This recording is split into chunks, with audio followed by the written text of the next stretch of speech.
आप सबको जय मसीह की। इस समय के लिए प्रभु का बहुत धन्यवाद हो। आज हम एक विषय पर बात करेंगे कि ना कई बार हमारे जीवनों में ऐसे हालात होते हैं, ऐसी परेशानियां होती हैं ना जिनको देखकर हमें लगता है कि शायद ये कभी नहीं बदलेंगी। और ना हम सोचते रहते हैं कि कैसे मैं इनसे बाहर आऊं, कैसे इन हालातों से मैं बाहर निकल पाऊं, मैं क्या करूं।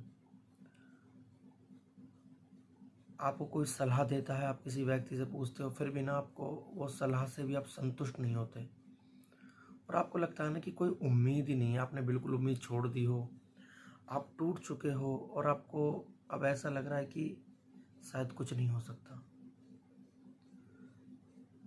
पर ना परमेश्वर का वचन जो है वो हमें क्या शिक्षा देता है। परमेश्वर का वचन जीवित वचन है। बाइबल में एक जगह पर प्रभु यीशु मसीह पानी पर चलते हैं। आपने इस वचन के बारे में ना सुना होगा, पढ़ा होगा, पर आपने कभी शायद इस बात पर ना ध्यान नहीं दिया होगा कि प्रभु यीशु मसीह को क्या जरूरत पड़ी कि वो पानी पर चले। जब हम बाइबल में पढ़ते हैं तो एक बार जो प्रभु के चेले होते हैं वो नाव में बैठकर जा रहे होते हैं और जब वो झील के बीच में होते हैं तो बहुत तेज हवाएं चलने लगती है, आंधी आ जाती है मतलब। और चेले ना उन हवाओं को देखकर जो उनके विरुद्ध उठ रही होती हैं तो देखकर डर जाते हैं, घबरा जाते हैं और शायद उनको ना ऐसा लगता है कि अब हम बचेंगे नहीं, हम डूब जाएंगे, क्योंकि वो हवाएं, वो आंधी है ना, बहुत हो सकता है बहुत तेज हो, जिनको देखकर उनको पता हो कि ये कितनी खतरनाक हवाएं हैं और ये शायद ना हमें डुबा देंगी। और शायद उनको ना कोई ऐसा हो कि उनको कोई उम्मीद नहीं लग रही हो कि इनसे हम कैसे इन हवाओं से बचें, कैसे इन हवाओं को हम, इन आंधियों को हम कैसे पार करें।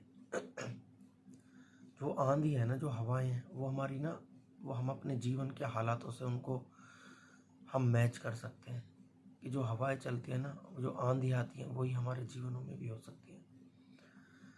पर ना अगर आप आगे इस वचन पर ध्यान दें तो प्रभु यीशु मसीह ना पानी पर चलते हैं। प्रभु यीशु मसीह के पास ना उस समय कोई नाव नहीं होती